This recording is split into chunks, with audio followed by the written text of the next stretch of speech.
Shalom Bapak Ibu Saudara yang terkasih Jemaat GKI Klasi Solo. Kembali lagi kita akan bersama-sama merenungkan firman Tuhan dari Bina Iman GKI Klasi Solo. Mari sebelum kita bersama-sama mendengarkan firman Tuhan, kita bersatu dalam doa. Bapa, kami bersyukur untuk kesempatan yang indah. Pada hari ini kami kembali disapa oleh firman Tuhan. Biarlah kiranya Tuhan boleh menolong setiap kami, memberikan hikmat kepada setiap kami dan menuntun setiap kami, supaya kami dapat mengerti apa yang menjadi kehendak Tuhan untuk kami kerjakan di dalam kehidupan kami melalui kebenaran firman Tuhan pada hari ini. Terima kasih Tuhan, kami mohon tuntunan Tuhan. Di dalam nama Tuhan Yesus kami berdoa dan bersyukur. Amin. Bapak Ibu Saudara yang terkasih, bacaan kita pada hari ini terambil dari Kisah Para Rasul pasalnya yang ke-7, ayatnya yang ke-51 sampai 60. Kisah Para Rasul pasal yang ke-7, ayatnya yang ke-51 sampai 60. Hai orang-orang yang keras kepala, yang keras hati dan tuli, kamu selalu menentang Roh Kudus, sama seperti nenek moyangmu, demikian juga kamu. Siapa dari nabi-nabi yang tidak dianiaya oleh nenek moyangmu? Bahkan mereka membunuh orang-orang yang lebih dahulu memberitakan kedatangan orang benar yang sekarang telah kamu hianati dan bunuh. Kamu telah menerima hukum Taurat yang disampaikan oleh malaikat-malaikat, tetapi kamu tidak menurutinya. Ketika anggota-anggota mahkamah agama itu mendengar semuanya itu, hati mereka sangat tertusuk. Mereka menyambutnya dengan kertak gigi. Namun Stefanus yang penuh dengan Roh Kudus menatap ke langit lalu melihat kemuliaan Allah dan Yesus berdiri di sebelah kanan Allah. Lalu katanya, "Sungguh aku melihat langit terbuka dan Anak Manusia berdiri di sebelah kanan Allah." Berteriak-teriaklah mereka dan sambil menutup telinga, mereka serentak menyerbu dia. Mereka menghalau dia keluar kota dan melemparinya dengan batu. Saksi-saksi meletakkan jubah mereka di depan kaki seorang pemuda yang bernama Saulus. Sementara mereka melempari Stefanus, berdoa, katanya, "Ya Tuhan Yesus, terimalah rohku." Sambil berlutut ia berseru dengan suara nyaring, "Tuhan, janganlah tanggungkan dosa ini kepada mereka." Sesudah ia berkata demikian, ia pun meninggal. Demikian jauh pembacaan firman Tuhan kita pada hari ini. Bapak Ibu Saudara yang terkasih, berbicara tentang kebenaran. Kita harus pastikan bahwa kebenaran itu adalah sesuatu hal yang pasti begitu ya, absolut. Kalau yang namanya kebenaran tidak mungkin ada kesalahan di dalamnya. Dan kalau misalnya berbicara tentang kebenaran, kebenaran itu hanya satu.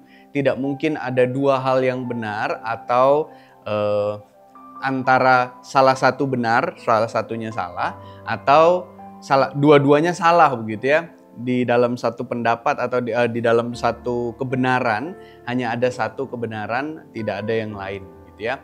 Nah, jadi kalau kita berbicara tentang kebenaran, khususnya di dalam kehidupan kita sebagai orang Kristen, kita melihat di sini bagaimana Stefanus yang membela mati-matian kebenaran itu.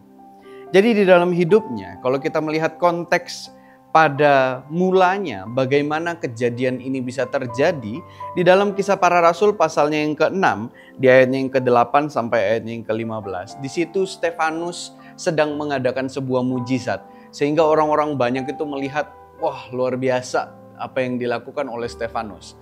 Tetapi setelah Stefanus melakukan mujizat demi mujizat, muncullah orang-orang Yahudi yang dari berbagai daerah. Di situ dicatat di ayatnya yang ke-9, beberapa orang Yahudi, orang-orang merdeka, mereka berasal dari Kirene dan Alexandria, orang Yahudi dari Kilikia dan dari Asia begitu ya. Mereka berdebat dengan Stefanus. Lalu kemudian setelah mereka berdebat, mereka itu nggak sanggup melawan Stefanus karena hikmat yang dimiliki oleh Stefanus. Lalu setelah mereka kalah, jemaat Yahudi ini kemudian memfitnah Stefanus. Udah kalah, memfitnah begitu ya. Jadi mereka memfitnah Stefanus. Mereka bilang bahwa mereka mencari orang supaya orang itu berbicara tentang yang salah terhadap Stefanus. Mereka bilang bahwa Stefanus ini sudah menghujat Musa dan menghujat Allah. Jadi bukan cuma menghujat Allah saja, tetapi menghujat Musa. Karena orang-orang Yahudi itu sangat-sangat berpegang, begitu ya, sangat-sangat menyucikan bahkan orang bapak-bapak leluhur mereka, ya Musa, Abraham, Yakub, begitu ya. Nah, sehingga akhirnya ketika hal ini diungkapkan, Stefanus seolah-olah bersalah karena dia menghujat Musa katanya. Nah, singkat cerita, setelah itu Stefanus diperhadapkan kepada imam besar, dan di situ barulah Stefanus membuat sebuah pembelaan. Ada 50 ayat kalau kita baca ya. Ya mungkin kalau dikurangin ayatnya yang pertama, dari ayatnya yang kedua pasal 7, jadi ada 49 ayat. Di situ Stefanus melakukan pembelaan kebenaran apa yang sungguh-sungguh terjadi. Jadi sebenarnya Stefanus ingin membukakan mata pikiran bangsa Israel pada waktu itu. Orang-orang Yahudi pada waktu itu. Dia membahas tentang Musa, dia membahas tentang Daud, dia membahas tentang Salomo bahkan. Dan dari situ dia membahas bahwa apa yang dilakukan oleh orang-orang Yahudi dari zaman dahulu kala, mereka selalu membunuh nenek moyang mereka. Nabi-nabi yang diutus Tuhan itu selalu dibunuh oleh nenek moyang mereka. Sehingga Stefanus mau menunjukkan bahwa bagaimana mereka itu sungguh-sungguh keras hati di dalam menerima perkataan Tuhan. Jadi kalau zaman dulu kan nabi itu adalah utusan Tuhan dan bisa disebut mereka itu perpanjangan lidah Tuhan. Sehingga apa yang diungkapkan oleh nabi-nabi itu adalah apa yang ingin disampaikan Tuhan kepada jemaat. Nah, jadi pada waktu itu jemaat mendengar ucapan nabi-nabi, tetapi mereka tidak mendengarkan nabi-nabi itu dan justru malah membunuh mereka. Nah, Bapak Ibu Saudara yang terkasih, sampailah di ayatnya yang ke-54. Setelah Stefanus membela kebenaran, menyampaikan kebenaran itu, Mahkamah Agama atau bahkan orang-orang Yahudi yang ada di situ pada waktu itu malah justru semakin menjadi-jadi marahnya kepada Stefanus. Mereka akhirnya menyeret Stefanus keluar, lalu kemudian mereka melempari Stefanus sampai mati. Yang menarik lagi Bapak Ibu Saudara, di ayatnya yang ke-60 sebelum Stefanus meninggal, dia berkata begini, Tuhan, janganlah tanggungkan dosa ini kepada mereka. Ini mungkin perkataan yang hampir sama dengan apa yang Yesus ucapkan ketika dia akan disalib. Dia berkata, Bapa, ampunilah mereka karena mereka tidak tahu apa yang mereka lakukan. Stefanus juga memohon pengampunan daripada Tuhan supaya dosa itu tidak ditanggung oleh orang-orang yang melempari Stefanus pada waktu itu. Nah, di sini kita mau melihat sebenarnya apa inti yang bisa kita pelajari pada hari ini melalui perikop ini. Yang pertama adalah kita melihat bahwa Stefanus adalah orang yang sungguh-sungguh berpegang kepada kebenaran. Pada waktu itu dunia atau mungkin orang-orang sedang hidup di dalam banyak sekali ajaran-ajaran yang muncul gitu ya. Dan di zaman perjanjian baru kita tahu hampir di seluruh kitab perjanjian baru itu konteksnya adalah munculnya aliran-aliran sesat, ajaran-ajaran yang ngawur gitu ya. Nah, jadi Stefanus tetap berdiri di dalam ajaran-ajaran yang benar sehingga dia bahkan dapat bertanya jawab dengan orang-orang Yahudi pada waktu itu, dan orang-orang Yahudi itu pun kalah dengan Stefanus. Stefanus berpegang kepada kebenaran. Dan Stefanus ini bukan hanya sekadar berpegang kepada kebenaran karena dia percaya kepada Yesus Kristus, hanya itu saja, bukan. Tetapi dia sungguh-sungguh memahami apa isi hukum Taurat itu. Apa isi kitab yang dipahami oleh orang-orang Yahudi, itu dia pahami. Jadi kita bisa belajar yang pertama bahwa Stefanus berpegang kepada kebenaran, dia belajar tentang hukum Taurat, tentang Tauratnya Tuhan itu dia juga belajar. Begitupun juga hari ini kita mau belajar sama-sama Bagaimana kita bisa menjadi sama seperti Stefanus yang berpegang kepada kebenaran. Di dalam dunia ini yang mungkin banyak sekali ajaran-ajaran yang mengatasnamakan Kristen, tetapi ajarannya kurang Kristen atau bahkan tidak Kristen sama sekali, marilah kita benar-benar berpegang kepada kebenaran, yaitu firman Tuhan. Dan marilah kita sungguh-sungguh mempelajarinya.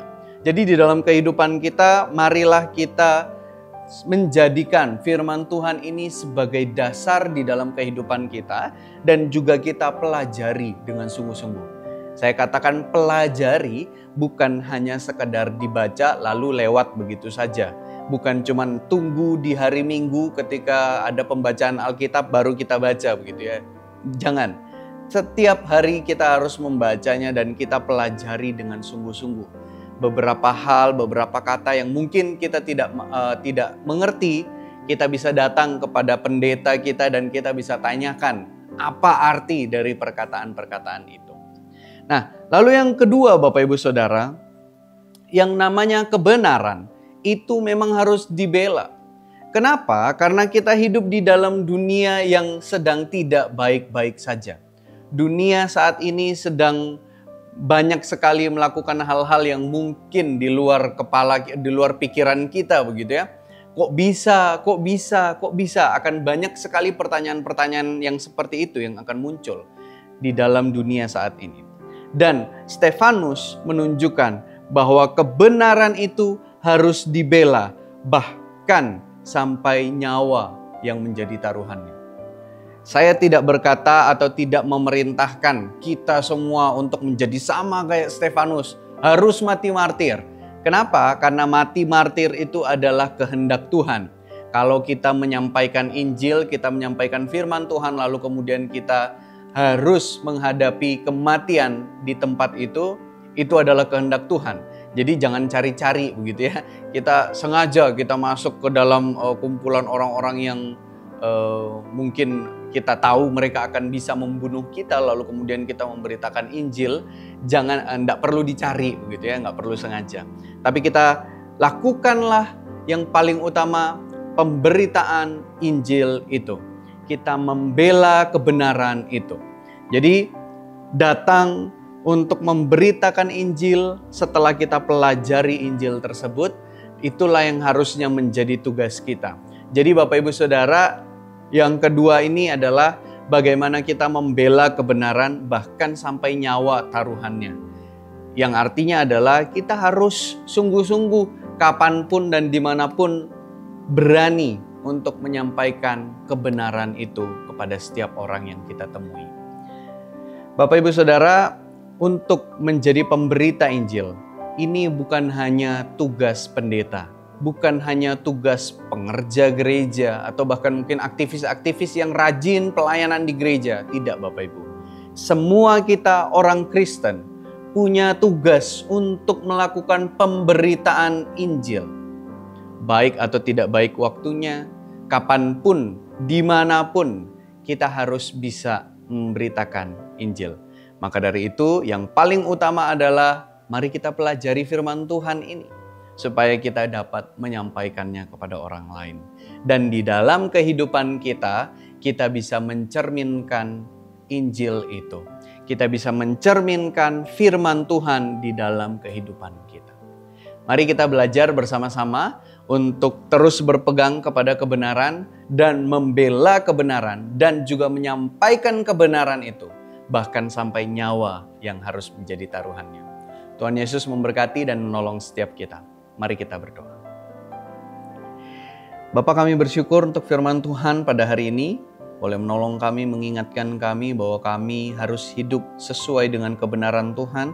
Dan kami harus menyampaikan kebenaran ini kepada siapapun yang akan kami temui. Bapa, tolong berikan kekuatan kepada kami, keberanian kepada kami untuk dapat menyampaikan Injil, kabar baik tentang firman Tuhan kepada semua orang yang kami temui. Biarlah kiranya semakin banyak orang yang datang kepada Tuhan dan percaya kepada Tuhan. Tuhan yang menolong kami, memberikan hikmat kepada setiap kami. Terima kasih Tuhan, kami serahkan semuanya ke dalam tangan-Mu. Hidup kami, pergumulan kami ke dalam tangan-Mu. Di dalam nama Tuhan Yesus kami berdoa. Amin.